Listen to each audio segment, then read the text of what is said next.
Good morning, afternoon, or evening, wherever you're at, ladies and gents. I am Kurojiri, your resident tinkerer and Medarotter, covering the 26th anniversary of the series coverage here on the Medarot News Network.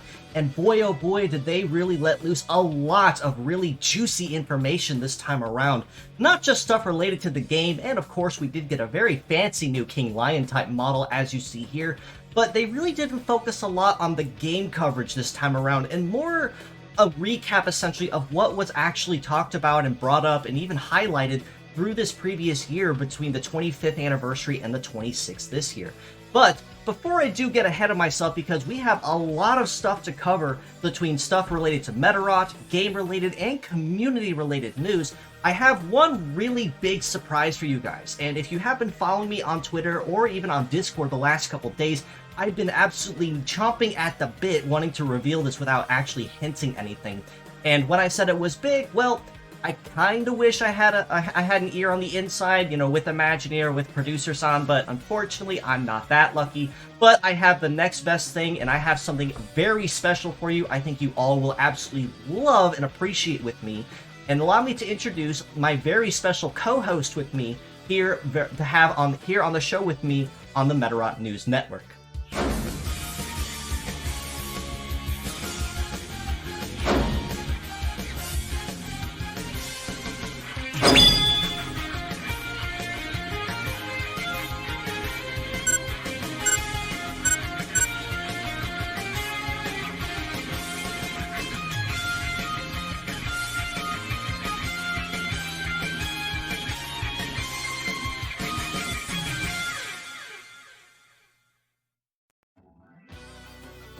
That's right, folks. It's the man, the myth, and the cryptic magnet himself, my dear friend of all time and fellow Medarotter, Ruben. Thank you so much for coming with me here on the Medarot News Network today. How you doing, my guy?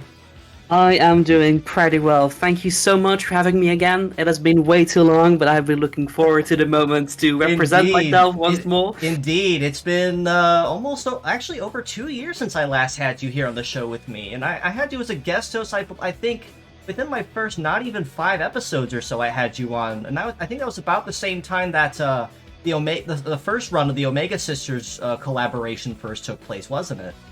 Yeah, absolutely. Oh, that really brings me back. But yeah, thank you so much for having me again. You are way too kind, especially with your intro. Genius coder might take it a little too far, but I appreciate it nonetheless. So thank you so much. Nah, man, you're too humble. I mean every word of that. You absolutely are the genius coder, and again, it is such an honor and a pleasure to have you here on the show with me. But, like I said earlier, I believe you would be 100% on board with me when I say that we have a lot of juicy bits to cover in this week's coverage. Wouldn't you agree? Absolutely, absolutely. I'm very excited to record this with you, and very excited to share all the new cool things that have been happening. So, yeah. Well, with that being said, let's go ahead and jump right into the usual news, and they didn't cover a lot of game-related news this week, much like I said, but with what was covered, let's go ahead and start right off with the gacha banners that are going on this week. Now, aside from, of course, the main ones, such as Metabee and Rokusho A, which will be sticking around one final week as a friendly reminder, we do have the brand new KLN type as you see here, which is KLN-04 Musketeerado, with the kit of Leg Trap, Railgun, Shotgun, Biped Legs, and the leg ability of Rising. Now, you may notice here that Musketeerado is sporting a rather feral, beastly, pirate-like appearance instead of a tribesman or huntsman type kind of look, much like previous models of his family. But that's only the first really fancy thing that he has going for him. The first of which, of course, is his new skill he's bringing to the table of Shotgun, there with the flintlock pistol built onto his hand. Now, if the brief translation was correct, that basically is a scattered AoE attack much like Gatling, but has a twist where it deals more damage and additional success bonuses, and a guaranteed crit on top of that if you are attacking a forward-facing foe, Ruben, what do you think about that, buddy? Absolutely amazing. The idea that we have a shotgun-based skill is fantastic. I like that it rewards being a bit more direct, and yeah, I'm really excited to see how it plays like in-game. Oh, for sure, especially because it's like a conditional shooting version of Cross Shock, which we've had a pretty fair number of hits on nowadays, and is currently ruling the competitive meta for its guaranteed crit and scatter shot. I was about to say the exact same thing. I think this one part alone, we will see a lot pop up in the Medley again. Who knows, maybe different parts in the future will have it as well. It's going to be big, I can tell that. I'm expecting the same thing too. Now, as if that wasn't enough, much like it was last week with Sabatalis, the Saber Tiger Knight type, this week we're also getting a rerun of another earlier model of the KLN family, and that is KLN-01 Unitress, with a kit of heater plant, rifle, gatling, biped legs, and the leg ability of gunman. Now, he's also capable of meta-changing into a more vehicle beastly-like form, and in this form he exchanges his kit ever so briefly for cooler plant, power rifle, giga gatling, wheeled legs, and the leg ability of Forester. Now, you don't really see this guy too terribly much in current PvP, but I know just like his previous predecessors and future models, he's just as viable as even the other models like Meisai Maran or even Warbonnet 2. Now, between any model of the KLN family, now that they're technically all complete with the new family member, do you still have any particular favorites, or are you completely taken here by our new friend? I have to be honest, Unitress forever was my favorite from the KLN type, and up until today, I think that was fact. Yeah, no, I'm absolutely jumping on the bandwagon. An amazing new design this week announced, and yeah, now definitely my favorite KNL type, without a single doubt. 100%, and honestly, I can't help but laugh at the fact that they threw us for a real loop with this one too, because last week when we started putting the dots together and anticipated, well, wait a minute, we got Charles the Nurse as a Plague Doctor type, and then Sabatalis as a Saber Knight type. Well, what does that mean the KLN type is going to be? And some of the biggest hits were like a Huntsman, an Archer, or even a King were some really popular results. And that when I made that tweet last week, it garnered quite a bit of actual interest in what exactly it might be. And I think it accidentally gave the community tunnel vision, because I think Pirate was not even considered when they first revealed it. Absolutely not. To be fair, it falls so far from the set theme, but I absolutely adore it. I mean, just the design in general, the hat, the arms, the leg, everything. I love every single bit of it. So yeah, maybe it's been better that it wasn't an actual hunter, because else we wouldn't have had another amazing pirate-based bot, and we don't have enough of those, that's for sure. 100%, and now Kaiser Kodo's got some real competition on who's going to be king of the seas at this point. Absolutely. But with that being said, again, as a friendly reminder, the anime versions of Metabebe and Rokusha will be sticking around one final week. Now, it's not saying or no telling on if those models are going to be sticking around, or they will occasionally re-release them. So if you are going to snag them, it is kind of a now or never option. Make sure you do snag those sooner than later before you go after any of these others, which are indeed pickups that will come and go. Now, in terms of farmable models with Fierce Battles this week, it's going to be a little lower key, but still a lot of very specialized models that we can make good use of. Ruben, how about you go ahead and read those off for me? Of course. So first of all, we have the GM00 Wild Ukon type. Absolutely adore the model. Happy is making a return again. Yeah, we haven't seen this guy for a while. Yeah, absolutely. So yeah, it's a rockin', a rifle head, hammer arms, and a biped legs with the radiator skill.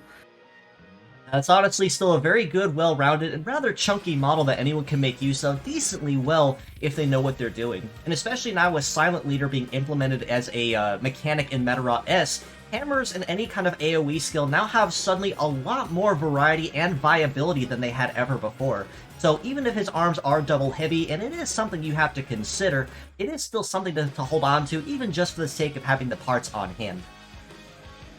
Absolutely, absolutely. And even for the completionist, it's nice to have a full set of parts available. Absolutely, absolutely. The next model we have up behind him is FEI-01 Flapper Kung Fu from Medarot 7, with a kit of Guard Boost, Double Break Hammer, Biped Legs, and the leg ability of Rumbling. Now, Flapper Kung Fu, well, honestly, all three of these models have been around with us pretty much since the launch of the game, so it is really no surprise that they're models that more or less anyone except rookies or newcomers have had already. but they still are very useful to have in their own right. Flapper Kung Fu, especially for heavy punish and anyone that is using 2 or more heavy parts. But Ruben, what are your thoughts on that last model here? That was a newcomer from Medarot 9. I'm so happy to see it again. It's been a very long time. Just in general, design-wise, absolutely love it. I've never really been able to utilize it myself from Medarot 9 itself, so hopefully here, Medarot S, I'll be able to use it a bit more. So yeah, we're looking at DRF-03 Seitai King with a press head, anti-air, and press arms, flight legs with the bullet drain ability. Now, again, much like you said, it was kind of hard to use them effectively in Medarot 9 simply because of how the mechanics certainly laid out. But now that Tornado and Anti-Air Spam has become the new shameless meta in current PvP, he certainly has seen a rather interesting rise in popularity and fame for anyone that needs anti-air and does not have the ability to use, say, I don't know, Land Motor as an example. And the bullet rain ability on that, which buffs his damage and success if he has more shooting parts equipped in the target, only makes it just a little bit more aggressive on the side, especially not touching on the additional heavy punish with press on the head and arm. Now again, these are a lot of very high variety skills and very diverse parts that you can use in any particular match. So even if you are a newcomer or a veteran, it never hurts to have these parts on hand just in case you need them, more than having them at all. That being said though, Ruben, would you agree with me on the fact that Flapper Kung Fu probably would be the MVP of the week based on what these 3 offer? Yes, absolutely. And even though, definitely try to pick everything up. If you have only priority for one, then absolutely just stick with Flapper Kung Fu this week. Absolutely, I 100% agree with that as well for what they are bringing to the table. Now, this is not the only thing that is game-related. Now again, not a whole lot of game news, but still a lot of very fun stuff incoming.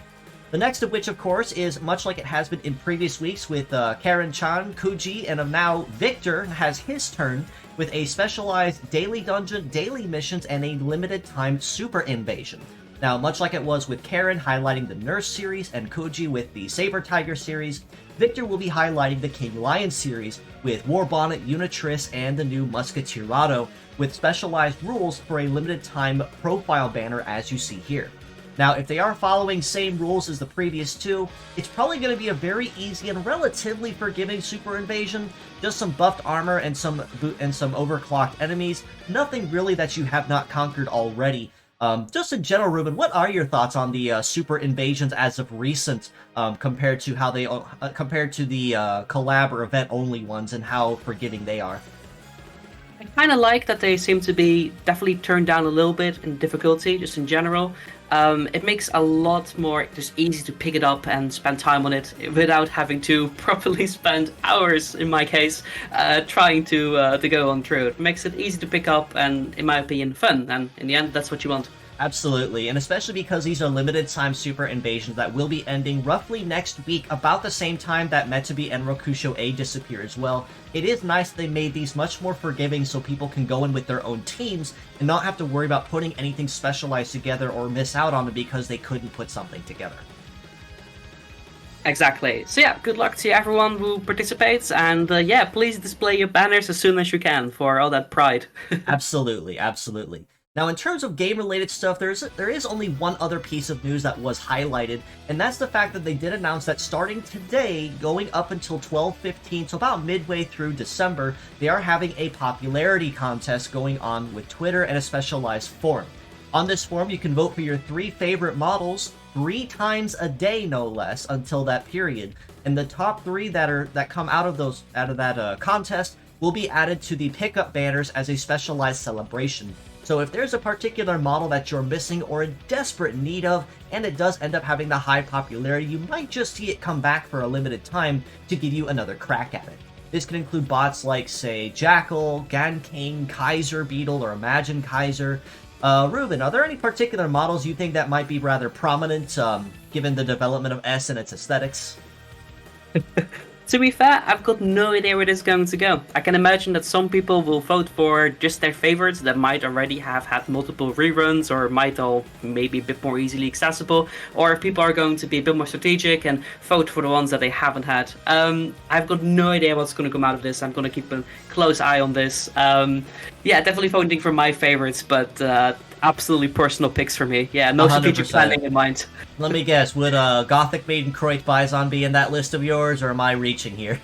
No, they might be. Yeah, they might be. Yeah, okay. No, but this is a good opportunity for players to vote for the models that they would like to see, because there are aesthetics pretty much from one end of the spectrum to the other, and that's what's made the Medarot series ever so popular and widely loved through these 26 years, hasn't it?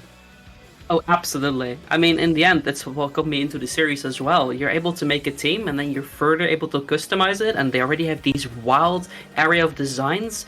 Absolutely insane. It blew my mind, and really it still does, with every new generation and every new build that's being added. I'm very happy where we've been now after 26 years. Absolutely 100%, insane. and this isn't the only piece of news that they have for us. Going further, we kind of veer away from Medarot S related news, and producer San and the girls that highlighted everything today did actually start going into more stuff related to Medarot as a whole, which we did greatly appreciate because they really don't do that too terribly much on the channel. Maybe occasionally a piece of merchandise, an art book, or acrylic stands, or something else that they're highlighting, but nothing really of major interest or rather big priority. That is until today, anyway. Now, going into more community stuff on there, the first of which they did highlight is we have a lot of merch that was officially announced and released that will be available on various shops that can be purchased. One of the most prominent that they did announce is an official art book by Fujioka Kenki himself, one of the big three legendary artists that has stuck with Medarot for a very, very long time, and a lot of very popular and well-known designs we have today are because of him. Such as, like I mentioned earlier, Croix Bison and Gothic Mate are a couple of his children in particular. Ruben, you did tell me briefly before showtime that you did already place an order for this book, is that right? Yeah, absolutely. As soon as I saw it and as soon as Samwood was by, I knew I had to get it.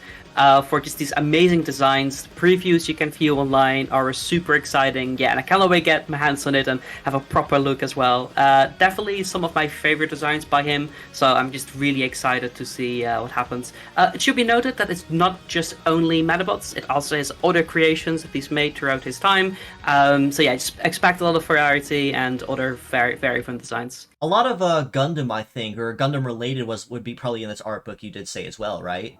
Yeah, correct. Yeah, he's done quite a bit of work on that as well. And yeah, super excited. Some of my favorite Gundam designs as well. Maybe I'm a bit biased towards him, but yeah, definitely, yeah, Advance of Z. If you like that kind of stuff, this is the book for you to get. Absolutely. Especially with the price not being too terrible either. Like most of the time with things like this are like 40 or 50 bucks or higher, you know, after conversion. But a $30 for an art book like this isn't too terrible. So I wouldn't be surprised if this is going to be snatched up pretty quick. Especially internationally by the community, because it's something that can be affordable relatively easily and not break the bank. Yes, absolutely. And I love this easy entry merch. I've got my room decorated with it, and can't wait to add this to the ever-growing pile. For sure, for sure. But again, the art book was just one of many pieces they did highlight, so a lot of other things such as acrylic stands and a lot of highlighted merchandise as well that will be released on various shops. Like I said, do stay tuned with the official Medarot channel and their Twitter page, though, if you want to see more of the merch announced in more detail.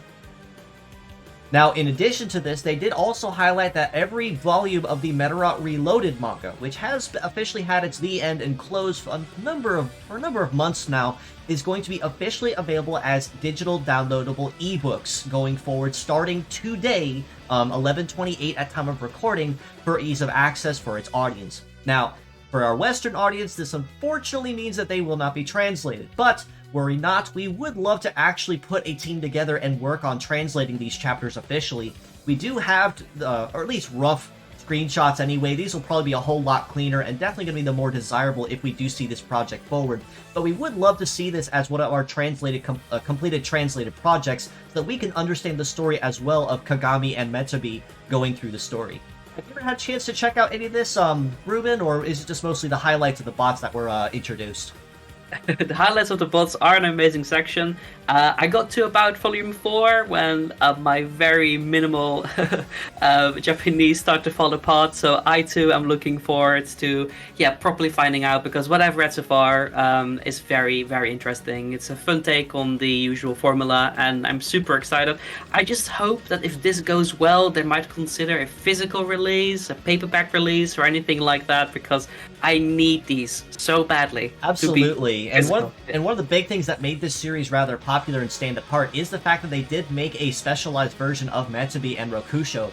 And not only that, also introduced other models through Orimeta contests, such as 3 models earlier on, one of which was essentially a steampunk variant of Sailor Multi, in terms of the kit that she offered, but it also introduced another prominent KBT and KWG model, which is Musha Beetle and Kyren, as well as other brand new models such as Yacht Spider and even, of course, Old Superbia there on the final volume. So definitely introduced a lot of new and fancy models as well, and I am, much like you, looking forward to seeing if this is indeed picked up by a translator. Even if we do have to ask around for it, I would like to see this officially translated and read the story officially. Absolutely, yes. So here's to hoping. Yes, indeed. Now, in addition to that as well, they did also confirm, now this is relatively older news, as it's been about a day or so since they confirmed this, but we did officially also get confirmation that starting next week, they will be officially airing Medarot Damashi on the official Medarot channel every Monday, much like they have been through this previous week with seasons 1 and 2 of the original anime.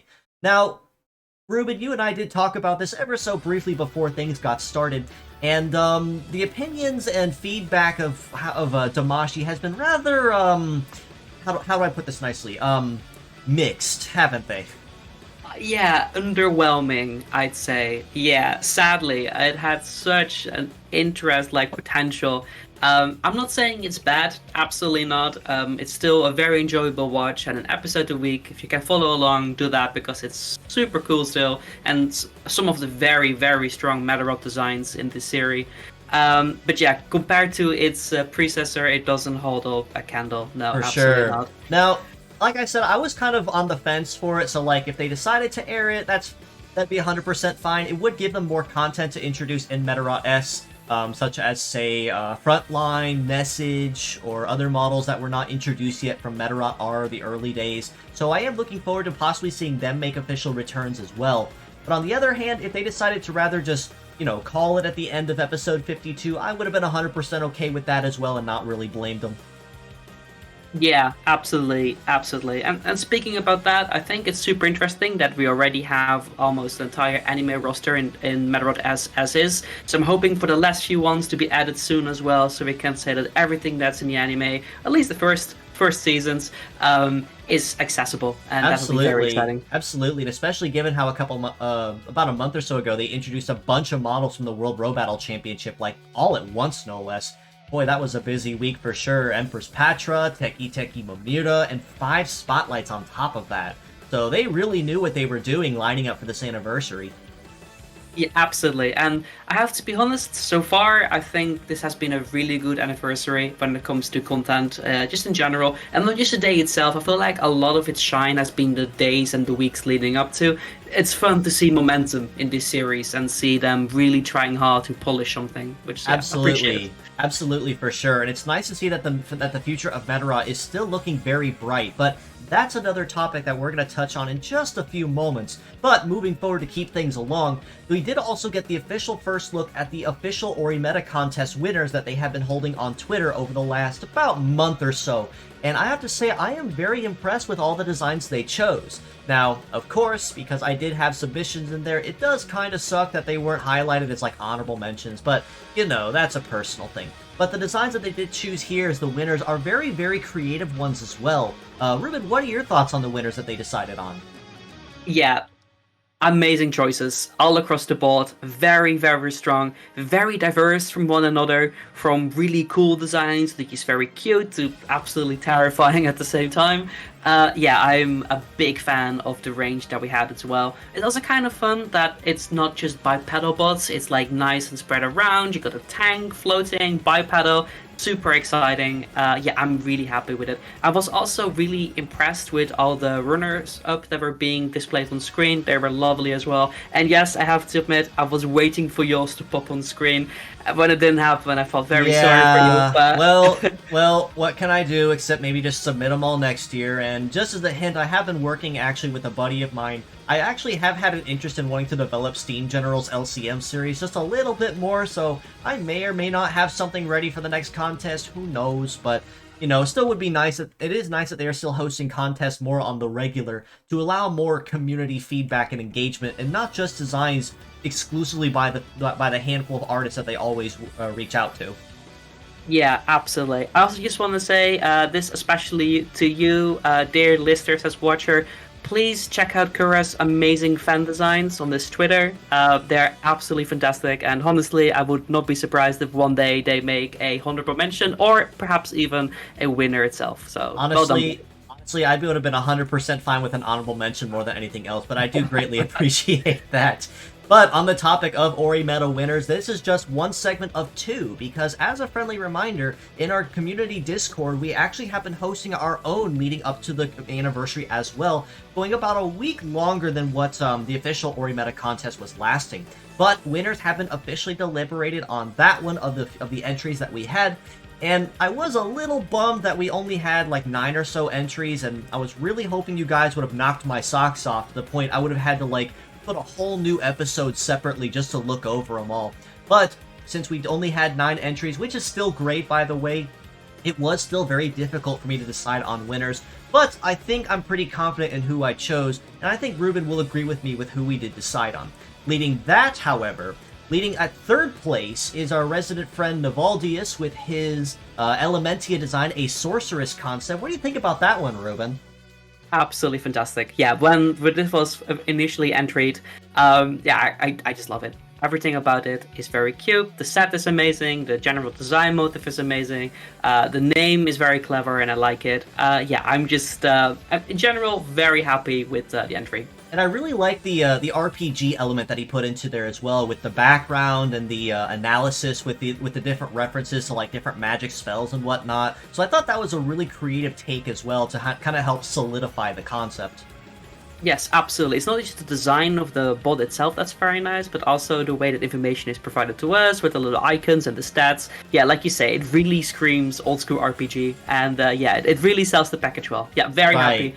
Absolutely deserved of its spot. Right, and then this one here at 2nd place, Twitter user Dim Golden with their Blush Step Cabaret type. Very creative design, and I was really fighting for 1st place with this one for a while. But I have to say that the 1st place one just barely won out in my personal opinion. But Ruben, what are your thoughts on a Cabaret type as rather flashy and soft like this one? Fantastic. Honestly, amazing. It has everything you want to follow its own theme. It has all the little elements you'd expect, and what I really like of this design, of this document as well, is just the play with color, and it's just super exciting. And of course the 1,000 different poses really giving character to this model and showing off all the cool aspects. It's a very flashy model, but as a cabaret girl type, that's kind of to be part and parcel with the design and the theme for sure. So I think that was very well translated as well, in a very soft and fluffy design that I'm more than certain that if it were an official model would be rather well loved by the community. Yeah, I'm sure. Absolutely. Absolutely. Yeah, super excited when this popped in as well. Yeah, amazing work, like well deserved. Yeah, thank you so much. For sure. And then of course for our number 1 first place winner in the Project Rising Beetle 2023 Ori Meta contest was this one here by KG8267 for a mushroom fungus type named Todd Shell. Ruben, this was honestly the one I was really fighting on between this one and Soft Step as well, in terms of who was actually going to be determined the winner on this one. But compared to that one, what are your thoughts on a fungal type like this one? I love it. Honestly, it's amazing. I love basically the combination of the more mechanical aspects with the more natural, like the fungi theming. It really fits together well, and I'm really surprised that like spore-based like bots are not a thing yet. Because Right. in a lot of like mechs, like designs in general, you would see these kind of designs, but it doesn't exist within the contest of Metabots, and now it does, and I'm super happy that we've seen it. It feels like a blessing, honestly. So yeah, absolutely amazing. I wouldn't say that Medarot's like an entire stranger to the toadstool or fungal concept. Like, we do have Kasatachu, who's been around for a while, and I know there's a handful of other, mushroom or spore-based types scattered between 2 and 5, I believe, but they're not really as well known. And even Kasatachu, who's been around for a while, he's just kind of there. Like, he doesn't really do anything special. He's just kind of there in the back of the room.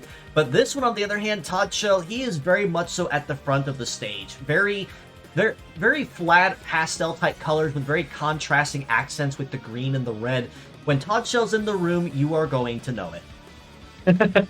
Absolutely, yes. And even though, we have some more inspired by fungi and mushrooms, just the way this is combined with the robot aspect of it, just amazing. Yeah, big fan. Absolutely. So, wonderful work to Keiji, to Navaldius, and to Gigunk as well, who were the creators of these 3 concepts. Wonderful work, not just to those 3, but also to everyone else who participated. Thank you so much for that. And do stay tuned, because we will for sure be hosting more of these contests through 2024 as we go into the year of the Medarot with a very, very bright future ahead. But on the topic of that, some other big news from the community. We are still always looking for translators to assist us with any of our current endeavors. Right now, Medarot 3 is still in a tentative completed stage at 100%. There is still just a little handful of some grammar checks and some debugs and checks to do, and a handful of other menus that need to be looked at. But otherwise, they are starting to officially start looking into Medarot 4 primarily, but we would also love to see work done towards 5 and Navi, which are really widely requested games to look at. Navi especially, as well as the Reloaded manga that we did mention previous. Ruben, have you kept up to date with any of the translation progress? Yes, absolutely. Every time a pull request is done on the GitHub pages, I get informed, so I've been happily reading along with all the efforts that have been put in. I'm just so impressed with what this community has done so far, and I'm so excited to see. But yeah, if you like to help out and you don't happen to, speak Japanese, be able to translate, playtesters are always appreciated as well. 1,000 people see more than 5. So yeah, please go ahead, follow the instructions, get things running, and just help us where necessary, because that will only help us in the long run. The same can be said, of course, if you perhaps know somebody who may be knowledgeable in coding or cleaning or even translation and think that they would love to help with the project. Send them our way, have them join our Discord in the link provided below, ask around, and we can most certainly get them in touch with the right people to fill them in on what has been done and what still needs done up to this point, because these are still some rather ambitious projects that need more than like 3 or 4 people to be worked on completely. But with that aside, though, there is still one really big piece of news that Producer San and the girls did hide for until the very last possible moment, and this is what's been holding the entire community in an absolute tizzy since it was revealed earlier this morning, and it's the fact that the Medarot's future is looking incredibly bright. Now, for folks that have seen this banner, this is actually the same one they revealed last year, but that little heel there in the corner in front of Cross Messiah has been teasing folks for a year straight. It wasn't until this morning that they finally teased more of this mysterious design leading on to Medarot's future, and they highlighted very specifically that this is not the end. Medarot S is just a means to an end, as it's going to segue into even a brighter future going forward. Ruben, I do believe that you snagged a rather interesting comment that was translated from Producer San himself. What did that read exactly? It basically informed us that whatever this is, it is not part of Medarot S. It is something else, something new. There's no idea, we have no idea what that new thing is. It could be anything under the sun, but it's super exciting to hear that we're actually getting something else. I've been waiting for this for a very, very long time. Yes. This particular picture has been my wallpaper for at least a year now, I guess, and seeing it expand even by just an inch, thrilled. Absolutely amazing. I was screaming when watching this live stream. My colleagues are maybe not as happy with me, but it was worth the excitement, for sure. Absolutely, for sure. And again, it's only just to confirm that Medarot is most certainly not slowing down by any means. Sure, content might be kind of slowing down or even kind of stale some weeks in Medarot S in terms of what it's releasing, new mechanics, occasional new bots or reruns, and so on. But this is very assuring to know that this is most certainly not the end, and they have been considering something for a very long time. I believe that same comment that you did mention, Ruben, did also mention that they actually wanted to hint something at this sooner, but just never had the opportunity to, and that they are planning to release more information on this, quote-unquote, very soon. And that was kind of highlighted to mean anytime between today and even leading up to the 27th anniversary at this time next year. So, fingers crossed for Medarot X or Medarot 10 hype that we might see something of a teaser on that. I'm not going to hold my breath, but still holding on in the background for that as well. But this is still a very good sign all the same. Wouldn't you agree, Ruben? Absolutely, absolutely. And if it doesn't end up being a game, but maybe a new anime announcement or something, a new manga or whatever, even that would be fantastic. Absolutely. Just the fact that they said it's something new, it means it's something to look forward to. I hope it's earlier than exactly next year, because I don't think I can wait that long, but surely we will see teasers over time, and and if we know, then you guys know as well. 100%. And anything that is highlighted on this, I have been known to make emergency episodes on the fly. I will be sure to keep you guys well informed on that here on the MNN. And on the topic of that, I do believe that does essentially cover everything for this week's episode. So, like I said, not a lot of game-related stuff that was highlighting for the anniversary. And don't get me wrong, Musketeerado I think is going to be a very well-loved model for its very diverse kit, creative concept, and rather kind of threw everyone off with what they were guessing leading up to this point. And instead, chose to focus on kind of a recap of the anniversary leading up to this point and just kind of how far it's come, and leading with a very promising teaser and hint that Medarot is still going to have a very bright future going on. But with that being said, if you'd like to know more, you can follow us below on Facebook at the Medarot News Network page, or the Metabots Forever community on there, which has been steadily growing beyond 2.2k members right now, so I am very proud with that. Even if the engagement isn't necessarily as active as Discord, that's still 100% fine too to keep people in the know. You can also join us on Discord as mentioned in the link provided and in the comments below if you want to keep an even closer ear to the ground on the action. This includes any new links to merchandise, fan art, contests, weekly episodes, you name it. The Discord's the first place you're going to hear it before it goes anywhere else whatsoever on the net. You can also reach out to us personally on there as well if you want to ask questions or reach out. Me and Ruben both manage that, and it has been an absolute blast watching the community grow over the years to a very wonderful and a very highly engaging community that spans essentially across the globe in terms of where members come from. Hasn't it, Ruben? Yes, it has been amazing. And I remember when we first got started on the Discord server, coming over from the Project Rising Beetle and growing from there, and seeing the first 5, the first 10, the first 20 members running in, and now we are with hundreds, above 1,000, above 1,400, and they just didn't stop growing. I'm super excited where we are. But yes, please, don't be shy. We are a very welcoming community. I enjoy my time there quite a bit, and I'm a very picky guy. It's very nice to be there, and so yeah, don't be shy. Come say hi. We're always happy to talk about new fans. Tell us about your previous experiences. Tell us about what you like about the series. Tell us why Medarot S is maybe a game you'd like to try. It's all there. So yeah, come say hi. Absolutely. And in addition to this, you can also reach out to me personally on Twitter at Isagamikura. So if you have any questions or feedback or comments, or would love to see me cover or recover something in particular here on the channel, I would absolutely love to hear from you on that. In addition to this, if you are a streamer, VTuber, or YouTuber and would love to collaborate sometime, whether that means having you here on the channel with me as a guest host, much like my dear buddy Ruben, or if you'd love to have me stop in on your channel for a friendly chat or a game, I would love to coordinate with that as well. So my DMs are open for that very reason. Don't be a stranger, say hi, and we can certainly make something happen. Lastly, do give the wonderful official Medarot and Medarot S pages a follow on Twitter as well, and this is where you can get the news straight from the source. Anything from merch, to art, to contests, essentially anything that I cover here on my channel, just translating it into English, this is the first place you're going to get the news before anywhere else. And seeing their following progressively grow, because they have made a comment relatively recently in a recent meeting, if I heard correctly, that they have been noticing a rather sizable flux of international revenue and engagement in their posts and in their game and everything. So this is a very good sign that we are telling them we're here and we love our small little robots, don't we?